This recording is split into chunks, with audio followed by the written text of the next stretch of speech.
If you want to learn something new about 3D printing, whether you're a beginner or whether you're a bit of a pro, then this video is still for you, because I've put together a bunch of tips and tricks that will be useful for all people, and I've put them in this video. Starting off, something that I love to do is printing something in a white PLA but with a wood effect texture, and then using a wood stainer to make it look awesome. For example, I've printed loads of these medieval wall torches in the past and other things as well, and whenever you use the wood stainer on the PLA, it comes out looking insane. So if you are wanting to print something that does look like wood, consider doing this instead of getting a wood effect PLA. This looks a lot better. For the beginners to 3D printing, if you're looking at making something that's supposed to be visually appealing, one useful setting is incredible to know about, and that is the seam position. If you place your seam position to the rear and then rotate your model in the slicer to make sure that the back of it is actually to the rear of the plate as well, you'll get all of your Z seam placed to the back of the object, and that way you can hide it a lot better, and when you actually display whatever it is or look at whatever it is that you printed, you'll not actually be able to see it at all. Now you should still consider what you're printing as well, because you might be able to hide it in a better way, but this is definitely worth knowing about. Something that a lot of people always question is food safe PLA. If I print a model that is designed to work with food in food safe PLA, everything should be fine, right? There's actually something you should consider. One, food safe PLA is just regular PLA, but it is made without any harmful chemicals to do things like coloring the PLA or just making it in general. There'll be nothing in there that is actually harmful in terms of the chemicals used. That being said though, you still have the issue of the layer lines that you get when you do a 3D print. With 3D printed items for food things, bacteria can get stuck inside those layer lines and they're pretty much impossible to fully clean out properly. So if you are printing things that are related to food, it can still be done, but you should probably consider replacing the items fairly regular. It depends on what the item is. If it's like a dry scoop for dog biscuits, it's probably not as bad as if you're using it for something like wet food for yourself. But either way, food safe PLA still has the issues of layer lines, so something to keep in mind. So this next tip is something that has made a big difference to my 3D printing experience, but through 3D modeling. If you're someone who's looking to get into actually designing your own things, which I've always suggested you do, then this is a great way to do it. I recently changed from Tinkercad over to Autodesk Fusion or Fusion 360, and I would still recommend anybody starting on that because it's free for personal use, at least for now, I believe, and it offers everything you could ever do. But that's where today's sponsor actually comes in and has helped me out a ton. That's Skillshare. Skillshare is a platform that helps you learn loads of skills taught to you by other people, and this is where I've recently been spending a lot of time to learn 3D modeling. There's a teacher on here called Chris Richardson, and I've been watching all of his Fusion 360 videos and going through and learning stuff. But it's awesome because everything's broken up into sections, so you can just scroll through to what you actually need, watch that bit, and then get back to your actual work. In fact, it was using Skillshare that helped me work on this model so that I could get this 3D printed and make everything fit nicely. This was a massive job, and it would have been a huge headache if it wasn't for Skillshare. So if you are wanting to improve 3D modeling skills, 3D printing skills, or something else completely different, then I genuinely do suggest checking out Skillshare because there's so much stuff on there. But also the first 500 people that use the link or the QR code will get a month free as well. Now, for those of you getting into designing your own 3D prints, something that is worth considering is when you make a model that is supposed to hold a little bit of strength or tension, round out or curve any edges that the stress is going to be applied to. For example, this hook here has a curved rounded edge on the outside and on the inside, and this slight change rather than using a 90-degree angle makes it a hell of a lot stronger. This is because stress is more evened out when the edges are curved, meaning that it can take a little bit more than if you had it all directed directly into a sharp corner. This can really make the difference between a print that lasts and does a good job and something that you print out, you put it in,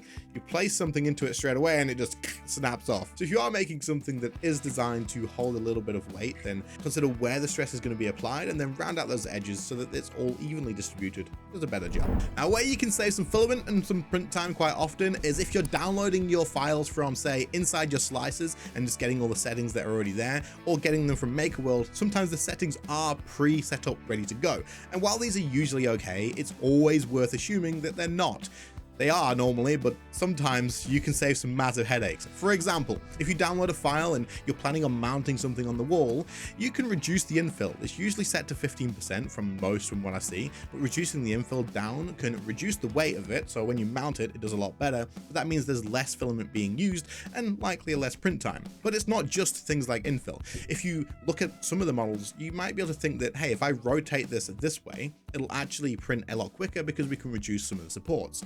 Now, like I say, most of the time the preset things are going to be spot on, but some people will just pop the files in and upload it, and then you'll have to just consider a little bit if you can do anything in those files to make it print a lot better for yourself. And before you actually press print on the files, it's always worth reading the description of the uploader's actual listing, because sometimes they'll mention in there that this has been designed not to use supports, so don't enable them and then print with supports. And then other times there'll be specific things that you need to note when actually printing them. So before you hit print on files that someone else has made, just check the description and then check things like rotation, infill, and if there's anything else you can change to suit you a little bit better. Okay, quick interruption. This channel's growing ridiculously fast and I appreciate it so much, but if you haven't clicked the sub button, please do. It helps out loads. I'll keep making content like this and many other things too. I've got some cool ideas coming up.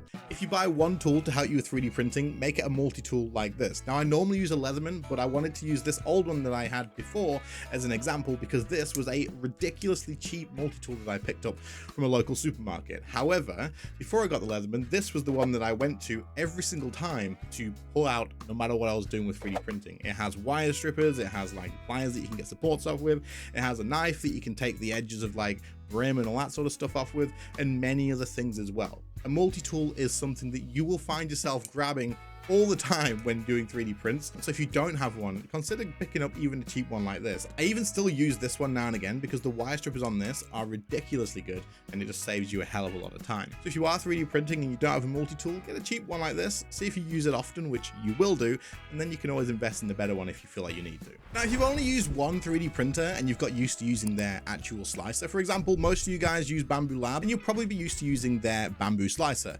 Well, I recently got sent a Prusa and I also got sent an Elegoo printer, and I was initially thinking I'm going to have to relearn all of the slices and how to use each of them.